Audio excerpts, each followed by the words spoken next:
This is a Howard TV original production. Many years ago, a legend in disc jockey entertainment ruled the scene with his fist-pumping, party-starting style.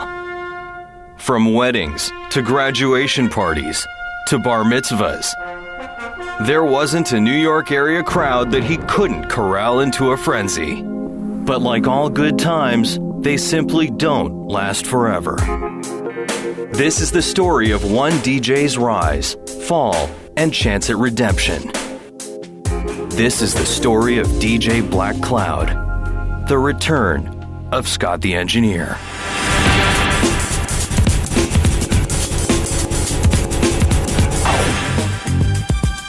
I'm Scott the Engineer. I still got the touch, huh? I'm Scott the Engineer.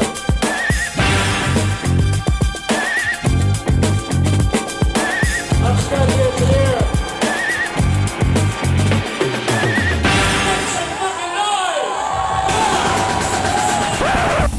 Scott the Engineer Salem. Widely regarded as the prince of his craft, the king of all media knew he needed to bring this genius of audio configuration aboard the Stern Show ship in order to keep his increasingly popular morning show sailing smoothly.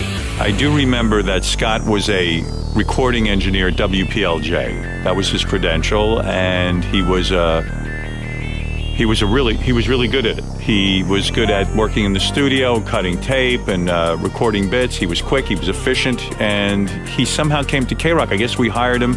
We needed somebody who had special abilities, and he was our special abilities guy. While they laughed at his shortcomings, the once proud engineer was locked into a career full of audio mishaps aplenty. Hey, Scott, doing your job again? Yeah. I hate this guy. When something goes wrong on the show, technically, I'm going to be the one that Howard looks to blame. I take it all the way down to zero. Push it all the way to the left. You can't push it all the way to the left or else it'll freeze. You got to... No, I want it to freeze, Mr. Frosty. Like if a piece of equipment breaks during the show, that's totally out of my control, but I'll get blamed for it anyway. You had the information. That's what kills me about you. It's one thing if you didn't know. God bless you, you didn't know. You had the information. You sat there like a tub of lard. You had the answer, Scott, but instead, you were a failure. The times that I notice Scott messing up the most is when we have performances in the studio. Why is that I'm not hearing Robin? Would you address that? You guys hear Robin? I hear him. Yeah. In your headphones? These bands come in, and if something doesn't work, who do you blame? You blame Scott. I can't hear you. You're kidding me. You're right in the same room. Scott. Scott, wasn't this set up ahead of time? I have this guy set this thing up. Do you pay him a lot? No. You get what you pay Well, for. it shows. You know what? You'd have to walk in Scott's shoes to understand what he has to go through. What am I supposed to do? I want to hang myself. You know, you get a new guy. Scott's really good, but, you know, he's human, and sometimes he's overwhelmed. Oh, my God. Hold on a second. Such an unprofessional. Steven Steele is scrawling on the floor trying to Sign, fix the program, info. audition. If there's any real engineers here, if anybody can come in. So when something goes wrong, sometimes it can be my fault. Scott believes he has a black cloud, and so everything does turn bad for him. I just learned of something that's I'm gonna fucking go insane. Hey, Scott the Engineer, why don't you come in here? Why don't you do the goddamn commercial, you asshole? On the air, things get tense. Did you just win $100 coming in here and touching my fader while I was talking? Robin sounded low. Did you just win $100? I was going to come in and adjust it anyway. Where's your $100? Give it to me. It's mine. Fine. I didn't want the money. You dance around in the halls like a fucking asshole, and you're ruining my show. I dance around the halls. Her fader was fine. Don't forget, we're a live show, so you got to cut Scott some slack, which I do. So why would they have to pay you $100 to come in and adjust it? Because they wanted to see me make an asshole out of myself, but... Well, you did. You made an asshole out of yourself in front of me. For $100. For $100. No. Why don't you quit? Thanks a lot, Scott. No, I'm telling you, all right, good. I discussed it with other people Good around here Lord. that she sounded low, and I was going to come in. Thanks. Okay. What? I screwed up again. And over the years, Scott's struggles left Howard with one downtrodden, angry engineer. This is what you want. This is what you want to see. This is what you want. Here. Because Scott's so low-key, his boiling point, it takes a lot to push him to the boiling point. So you can really get away with saying a lot to Scott. Everybody has a boiling point, I think, and a lot of stupid things get to me, just, ridiculous, minutia stuff. It just builds up and then you explode. When he cracks and he finally lets everyone have it, it's like no other anger I've seen on this planet. The craziest I ever saw him get was about a week or two before the push-up contest, the famous tape that we play all the time where he just wigged out on Ganji. Stay out of my face!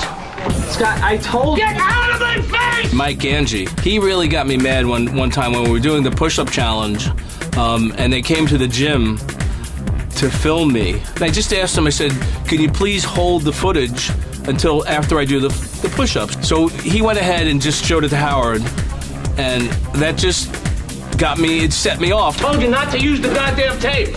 I told you not to play the fucking tape! Scott, did I say don't use the tape? We thought that Scott was either on steroids or taking some sort of a drug that was helping him lose weight so quickly that it was fucking with his brain, because even for him, he was out of his mind. Get the camera out of here! Scott, Out of here! Now! Come on! Turn it off. Get out! He had his infamous outlets, but a wallet devoid of funds forced this once proud Pied Piper of audio engineering fame into thoughts of another gig. I needed something more, and Rocket Entertainment just worked so well, it was a perfect solution. And so, the disc jockey dominance began. Music the way you want it. Music the way you want it. Scott had suddenly found his calling, as this bald-headed beat-starting machine soon had the tri-state area throwing their hands up. Literally. Scott, do a little hands up. Come on. Hands up, baby, baby, hands up. The reason I started Rocket Entertainment, I needed work to do on the side to make some extra money. He thought it was something he could do, but he couldn't really afford the equipment to get started. So it was, again, one of those things where, we thought this will be really funny for the show. And we thought maybe it'll work out. Who knows? Maybe Scott can entertain people. I don't think of Scott as a rocket. He's not. He's just low-key. We put in some money. Scott went out and bought his DJ equipment. I remember kicking in like $500 or something like that, and I probably should have just burned the money. What do we give him? I think it was $500 a piece? Yeah, we all chipped in. $3,000. No, a couple of $1,000. Yeah. And we chipped in, and we said, Scott, start a disco business. Because he wanted to start a disco business. Yeah, he said he needed a couple of $1,000 I just need to a get grub it steak. started. The idea that he was making people's parties was just amazing to us. Maybe Scott just hasn't found his niche yet. This could be his niche. And as it turns out, it wasn't his niche. And what's funny is, he is now a disco DJ, and the last guy you'd want at any party is Scott. But just as fast as this hair-lacking sad sack rose to weekend warrior fame, his DJ empire rapidly began to crumble. There was an incident where the kids attacked me. One of the worst experiences of my DJing career was I was booked to do a pool party at a large pool club. I was giving away prizes, and about 50 kids literally jumped me. Really? Yeah. It was like a rampage. It was like the herd of bulls start charging me and start raping me of my giveaways. How old was it? You're like, 6, 7, 8. 7 and 8 year olds. The 50 kids just to get a 50-cent toy. Right. They jumped you. You mean they were beating on you? Some 6-year-old kids attacked him, and I thought, how much worse could his life get? They must see him. The bald head in that bathing suit, overweight, smoking cigarettes. Those kids go, hey, we gotta go break this guy's balls. Your life is worse than a clown's. Yeah. So I knew the beginning of the end was coming. I mean, this was ridiculous. This was totally ridiculous. There was nothing that didn't go wrong about that business. And eventually, I guess he just gave up and he let it go. Every time I had to do a party or a wedding, I got anxiety over it. I mean, it really made me crazy. So one day I said, I did a party or a wedding or something, came home, put my equipment away, and that was probably 6 or 7 years ago. and I haven't touched my equipment since. Desperate for cash, Salem was once again forced to pursue other money-making endeavors. Somebody proposed having anal sex. So the subject of anal came up. So me and Casey, who used to work on the show, we were goofing around in the studio, and he came up with an idea. He was calling these whack packers and asking them if they would do anal for $100,000. So you asked Scott that question. Yeah. Would he do it? Because you could hook him up with it. Right. Do you get to use a condom?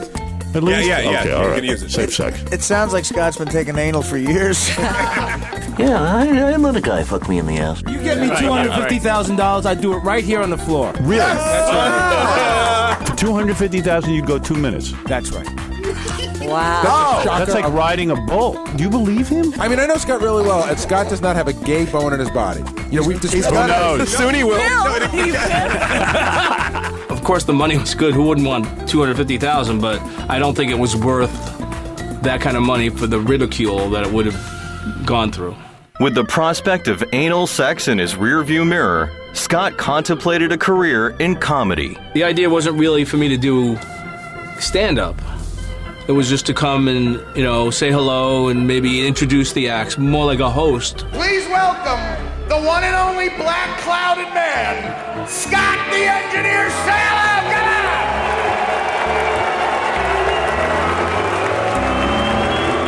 Then the idea was, all right, if you're going to go, why don't we have you do a couple of minutes of stand-up? And I said, all right, I can come up with a few minutes. And that's how the whole thing with the stand-up got started. I wish I had been there that night to see what went down. I get no fucking respect. You know, we have a band on the show called The Losers. And the reason it's called The Losers is because it was named after me. I'm the head loser. Scott has never made anyone laugh on purpose.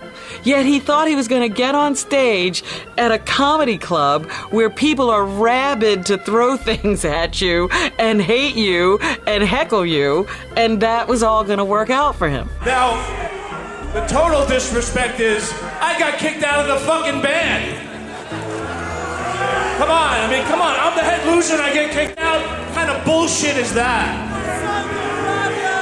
I think I even said, Scott, you really ought to write some jokes and do some material, because, like, to just stand out in front and go, hello, everybody, it's like, that's not going to get it done. Okay, pretty much, Scott, you suck. Thank you, I appreciate that. I could be wrong about this, but I think that might have been his calling. He could have been the next Ray Romano. Go Cavaliers!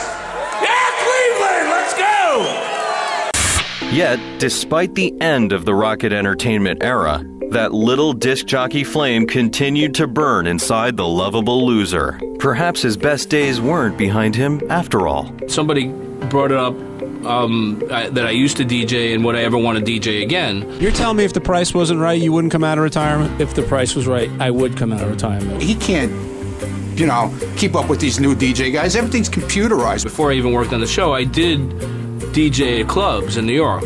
You watch these guys, man. I flip out watching these guys with their little computers, and they fucking mixing shit with the buttons and crap. In Vegas, everything's about the DJ. So if anybody wants me to DJ their weddings, Forget weddings, it should be that. Ladies and gentlemen, at Club Pure, Saturday night, Scott the Engineer. I would love to do clubs right now. I mean, that would be the... You don't know half the music. It's not hard to figure out what it is. He can't fucking do that. Come on, man. Seeing Scott get back into the DJ business is kind of like if Muhammad Ali were to say, one more fight. I got one more fight in me. I think I could go against my type. No, it's done. Leave it rest. It's buried. Close the door. But you can't keep a good, or bald, man down. Soon after his on-air plea, Salem was met with news even more electric than the slide-themed dance that he once used to rock wedding receptions to their core. I couldn't believe it. Scott was back in business. I thought after the little kids kicked him and brought him to the ground because they wanted more toys and prizes when he DJ'd that party, that'd be the end of his DJ business. But somehow, this is big club in Vegas that seems to think he's very valuable as a club DJ, that he's fun and delightful. The Club Pure from Vegas contacted the show, and they said, we'd love to see if Scott could come and DJ at Pure. And I was willing to do it. It was great. It sounded like a great idea. I was so happy for the guy. Seriously. I was dancing around. I told him we were sitting there making all kinds of plans. I was hooking him up for going out to hang out at night, even though I wasn't even there. You know, I was happy for the guy. I was shocked, actually, that he got that gig, but I'm happy for him. Anything that keeps him off the bowling alley and out of the house is good. This could be Scott Salem's rebirth. The guy got out of town, man. He got on a plane and he left. Bright lights, big city. Scott the engineer? The time for disc jockey redemption had arrived. But was Salem up for the challenge? Or was this tale of rocket entertainment renaissance about to be swept away by the very same black clouds that had haunted him since his youth? There's a big difference between DJing at a high-end club in Vegas versus doing, the Weinstein Bar Mitzvah in Staten Island. Well, what I was thinking when Scott got this 3 appearance deal or something like that, it was good for him.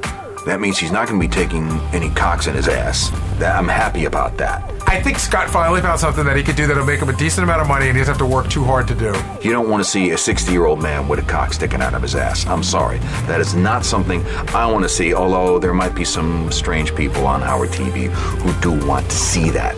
I'm not one of them. Again, it's not the Weinstein Bar Mitzvah in Staten Island. I got nervous that he might open up with the Macarena or something. But he's got a guy there helping him, and he doesn't have to hold his records, and he's playing. It's good. Vegas, here I come.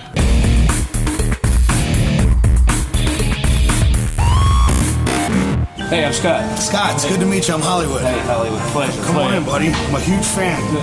You and the show. Excited to be here. We're excited that you guys are here. This is all going to be awesome. I wanted to do a good job for Pure. They were paying me well. They were treating me well. I wanted everybody to feel, like they were partying. And this is the best place on earth to party with us at Pure. It's not that hard. It looks really complicated, but it's really not that hard. The only thing is that you have to get through your mind is that the computer is your crate with all your music. So we're really excited to have Scott here tonight. The way it came about was pretty amazing. Robert Fry, the president of Pure Management Group, heard Howard and Scott talking on the show saying that, hey, Scott, if you want to DJ, you should come to Pure nightclub here in Vegas. And we made a few phone calls, and the rest is history. I haven't done it, in 5 years, so... But you DJ'd before, right? Sure, yeah. I had my own business. I did weddings, parties. I did clubs way back before that, so...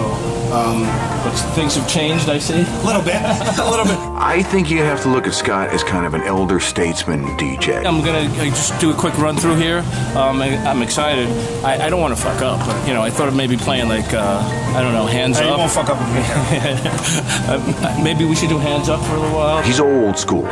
Scott is old school. Very old school. So we're good. All right. Looks good. We're ready to rock. Next time, we'll be here at Pure with a full crowd. This is exciting. Yeah. I was a little worried that I wasn't going to be able to do it, but, I'm confident, though, that there was a little apprehension.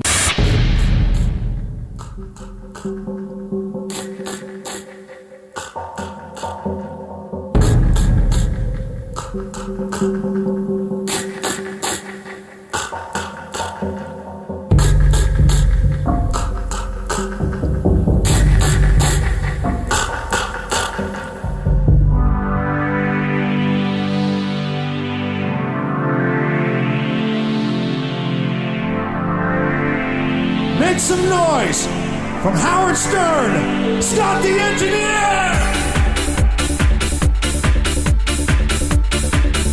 I want to see everybody out on the dance floor. Raise your hands. Let's do it. Come on. The first time I got on, I was a little nervous. And the first night I did it out of the 3, I was a little nervous. Caesars and Pure, they hooked me up. It was amazing. Come on, let's rock. Here at Pure. You got it. Scott the Engineer, it's been a pleasure being here. Scott just got off. I'm gonna be honest with you. Yeah, he's had some experience, and he told me in years actually of DJing. Been a little rusty from 5 years ago, and we do have new technology, so I'm actually pretty impressed that he did well. If we had to grade it like a report card, I'd say he's about a D right now, but that's pretty good for the first time out. Everything went unbelievable. The night was fantastic. They treated me like I was royalty. Who the fuck does that? You know how I get treated on the show. So, it was great. From A to Z, everything went phenomenal. For years, Scott was jeans and oversized sweatshirts. He was wearing like a nice outfit with a vest and everything. You know, got the little thing going here. I thought he pulled it off. I mean, he was great with the crowd. The crowd liked him. Maybe a little bit louder on the microphone. But other than that, I thought he did a pretty good job, especially in a place like Pure, which eats DJs and MCs alive. The next time, I'm sure we can get him up to at least a B. I would say B minus B. I'm a pretty good teacher. I'm back. I'm DJing. I'm awesome. It felt great. I'm coming back. I'm going to really rock out the next couple of times at Pure. I still got the touch, huh? I'm Scott the engineer. Motherfucker. The balding bar mitzvah bandleader turned raucous Vegas club general was starting to find his groove. But as all superstars know, with great success comes even greater expectations. And the eager engineer knew the calendar was not in his favor for his second trip to Sin City. So the second appearance rolls around. It was a holiday weekend. It was Thanksgiving weekend. And it worried me a little that there weren't going to be a lot of people there. I'm like, if nobody shows up, that's embarrassing. When we got there, the place was packed.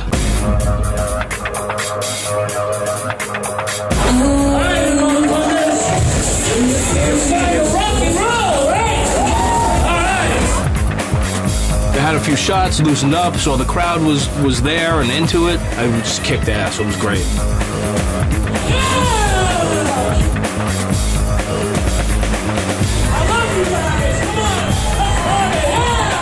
Who better than Scott to be hired as the life of the party? Young people love him. There were amazing women there, too. I mean, the hottest women in the world.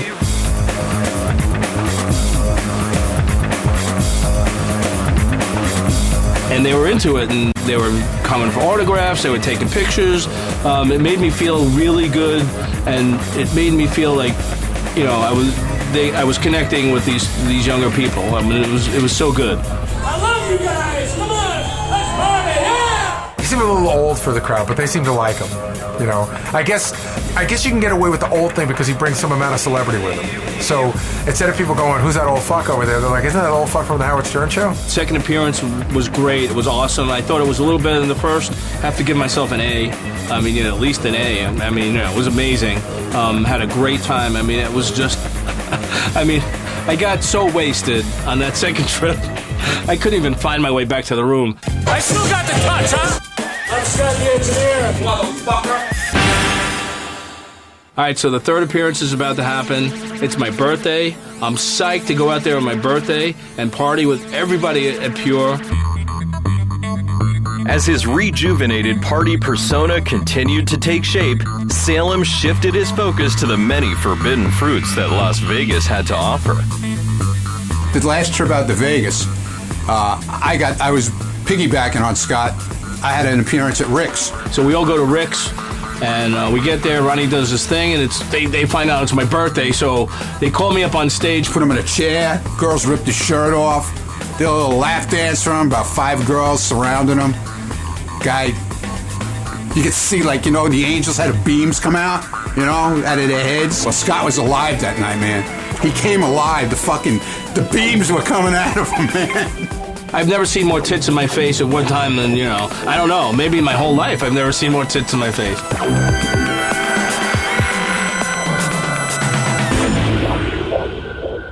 Pure says, come to this place called Dick's. So we get to Dick's, and Dick's turns out to be this wild, crazy restaurant where they throw napkins at you, they throw the utensils at you, you know, the waiters get to be insulting and stuff like that. And we're having a great time, and we're drinking, we're partying, and all of a sudden I get picked to come up and get a lap dance by this big fat guy. And he takes out his big stomach and starts giving me this really sexy lap dance. I mean, you know, it was by this big fat smelly guy, and I'm like, oh my God, but it turned out it was so much fun. We had such a great time. We were drunk off our ass, man. It was 2 o'clock in the afternoon, we were loaded.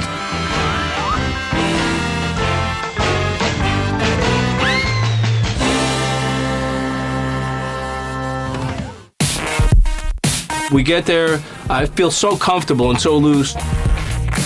I was just so loose and felt so good. They introduced Scott, and he's up there dancing, screaming at the crowd.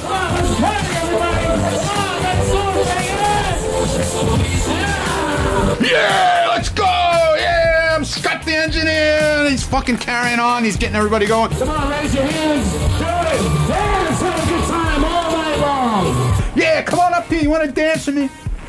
Gets girls up there. He's dancing with them, man. He's having a blast. I thought that was the best night out of the three of them. I gave myself an A+.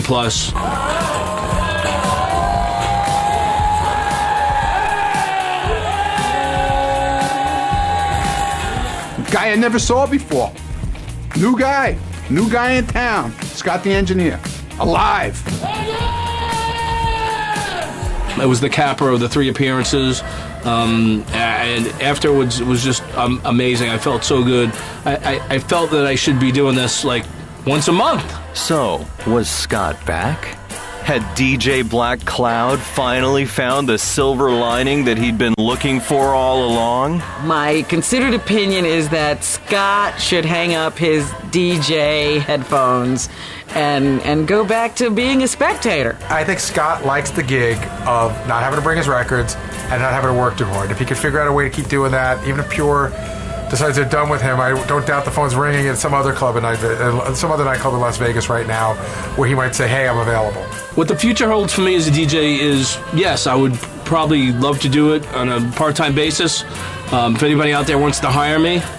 I would give up on the DJ thing at this point in time. I think it's time to roll up the carpet on that, close the doors, either sell the shit on eBay or put it in a locker somewhere or bury it in a time capsule in your backyard.